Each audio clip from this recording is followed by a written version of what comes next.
Nous sommes le 1er septembre, bienvenue dans le Flash, merci d'être avec nous sur RTI 1.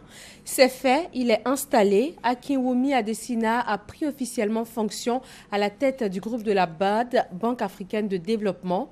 Il a prêté serment pour devenir donc le 8e président de l'institution bancaire africaine. J'accepte cette charge avec responsabilité, enthousiasme, dévouement et un grand engagement total, ce sont ses mots. Présent à cette cérémonie d'investiture, le chef de l'État Alassane Ouattara s'est dit confiant.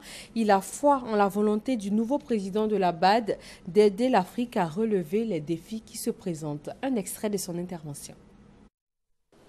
Monsieur le Président de la Banque africaine de développement, vous prenez vos fonctions à un moment où notre continent doit faire face à des défis majeurs, avec toutefois d'importantes et réelles opportunités de croissance économique et de développement. Je suis convaincu qu'avec votre expérience, votre expertise, votre leadership reconnu, ainsi que le talent, tous ces atouts qui vous ont porté à la tête de notre institution, vous serez en mesure d'aider l'Afrique à relever les défis qui se présentent au continent. Pour ce faire, nous comptons sur vous pour nous faire partager l'expertise dont regorge la Banque africaine de développement en apportant l'assistance technique nécessaire aux États membres pour promouvoir notre développement. La Banque africaine de développement devra également continuer à accroître le niveau de ses ressources concessionnelles, car les besoins de financement sont en forte croissance. Au regard de l'ampleur des besoins de financement de l'Afrique, il est clair que le secteur public, à lui seul, ne saura avoir la capacité financière pour faire face à ces besoins. Nous devons de travailler avec le secteur privé afin d'accroître la part de son financement aux besoins de développement de nos économies. Il est donc important que la Banque africaine de développement contribue à attirer des financements privés en Afrique et qu'elle établisse des partenariats forts avec le secteur privé africain et international. Des représentants de ministères et des diplomates produisent un document de référence sur la Côte d'Ivoire. Il doit prendre en compte notamment les domaines de l'économie, de la culture, du tourisme, de l'éducation ou encore de l'art. C'est un document pour faire la promotion de la Côte d'Ivoire et pour mieux défendre ses intérêts à l'extérieur. Maïsako. La Côte d'Ivoire entend se repositionner sur la scène internationale. Le pays a dans cette lancée entrepris de fédérer les politiques dans les différents domaines d'activité. Objectif, doter l'administration ivoirienne d'un document de référence d'une politique commune de la Côte d'Ivoire à l'échelle mondiale. Un exercice auquel se sont soumis les représentants des différents ministères et les diplomates du département central.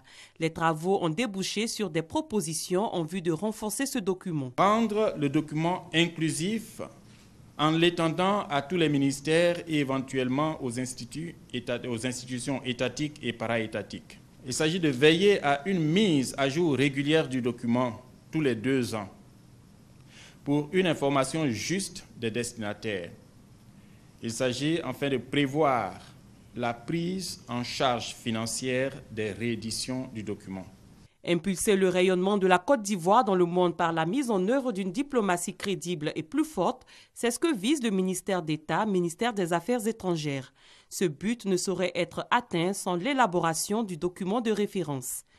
Ce document permettra à notre diplomatie de mieux repositionner la Côte d'Ivoire, de mieux présenter la Côte d'Ivoire et de faire en sorte que la Côte d'Ivoire devienne une destination obligée. Le ministère d'État, ministère des Affaires étrangères s'engage à poursuivre, avec la collaboration de toutes les parties prenantes, la réalisation du document de l'action de la Côte d'Ivoire dans les domaines économiques, social, culturel, touristique, éducatif, sportif et artistique à l'échelle mondiale.